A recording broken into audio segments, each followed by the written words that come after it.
Sejam bem-vindos a mais um Coluna do Rei.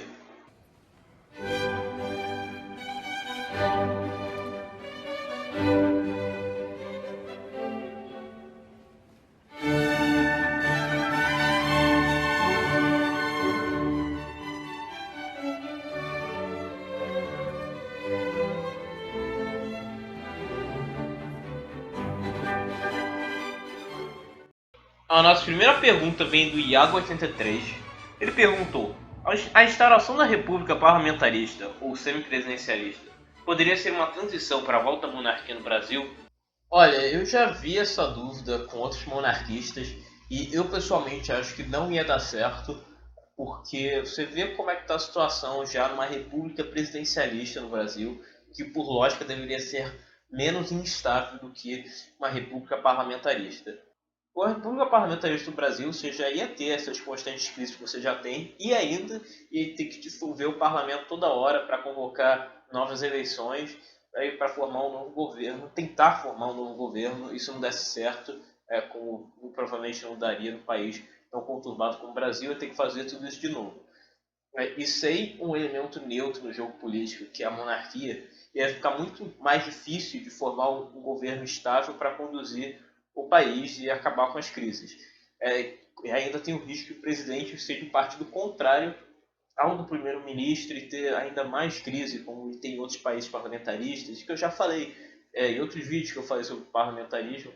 Então, isso ia acabar com a ideia do parlamentarismo brasileiro, ele não ia nunca mais querer nada parecido com o parlamentarismo, tanto que foi isso que aconteceu em 61 a 63, quando teve várias crises na República Parlamentarista, e o brasileiro votou contra maciçamente o parlamentarismo e pela volta do presidencialismo. Então, eu não acho que é uma boa ideia a gente declarar primeiro uma república parlamentarista para depois seguir uma monarquia parlamentarista. A nossa segunda pergunta veio do Gustavo Benevides. Ele perguntou: quais seriam as vantagens e desvantagens de um regime monárquico em um país grande e populoso como o Brasil? E depois ele esclareceu um pouco essa pergunta. Plano do Rei: os países monárquicos são geralmente pequenos, com exceção do Canadá e Austrália, que são grandes, mas pouco populosos. O Brasil é um país ao mesmo tempo grande e populoso, por isso gostaria de saber quais seriam as vantagens e desvantagens da monarquia no nosso país, que tem uma diversidade cultural muito grande e um território vasto. Olha, antes de responder a sua pergunta, deixa eu só lembrar que a Rússia e a China já foram monarquias e que tinham um território e uma população muito grande, e sendo que a Rússia ainda tinha uma diversidade cultural de povos muito grande dentro do seu território, né? Eu já ouvi essa ideia de que a monarquia ela só serve em país pequeno ou que tem população pequena. Não, isso não é verdade. A Rússia tinha um império muito grande, uma população muito grande também, e o Império Chinês nem se fala. Mas eles acabaram, infelizmente, em condições não muito boas. Bem, agora sobre o Brasil, eu não vejo como é que isso pode afetar muito a diversidade cultural no Brasil. A gente não tem o risco de fragmentação que nem tem a Bélgica, que aí sim a monarquia é um fator importante para manter a unidade do país. Se fosse uma república, aí, se a parte mais populosa, se fosse a francesa, por exemplo, ia eleger um presidente, e esse presidente da parte francesa ia governar também a parte holandesa. Os holandeses iam querer agora mais do que nunca ser independente. É uma monarquia, ameniza a situação, porque o rei ele é neutro, não faz parte nem de uma população nem da outra. Na monarquia do Brasil, quando a gente não temos esse risco, eu acho que a única coisa que contribuiria em um país tão grande, com a diversidade cultural tão grande também, para fortalecer a identidade nacional. Que mesmo que a gente não tenha mais o risco de fragmentação, eu acho que o Brasil tem uma identidade nacional muito fraca, a gente não se reconhece muito como brasileiro, a gente tem vários Brasis espalhados, né, no sul, sudeste, estados do sudeste, São Paulo, Rio, nordeste e o norte. E aí isso complica um pouco a ideia do ser brasileiro de construir um país melhor para todo mundo que vive ali. Então acho que a monarquia ela pode contribuir nesse sentido para o desenvolvimento do Brasil.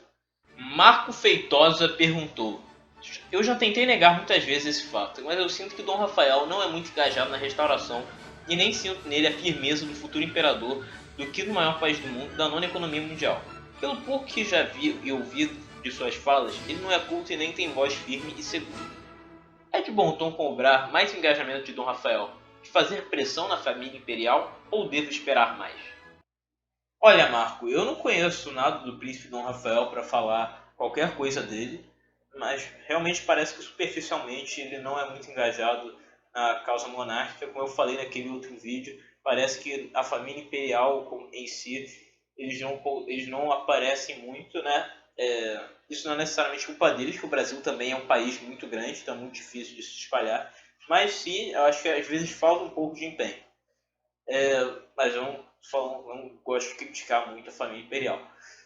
E sim, nós devemos exigir da nossa família imperial uma melhor representação. Esse é o nosso papel como monarquistas e como povo, de exigir dos nossos representantes uma melhor representação, que eles façam o melhor trabalho possível. Isso vale para qualquer político e também para qualquer monarquia. Então, acho que sim, nós devemos exigir da nossa família imperial que eles sejam mais engajados, que eles representem os seus súditos, que somos nós, que queremos ver a monarquia voltar ao Brasil e que conduz o Brasil a um caminho melhor. Então, acho que sim, é o nosso papel exigir da nossa família imperial que eles representem, que eles sejam mais engajados e que eles consigam levar o país para um caminho melhor.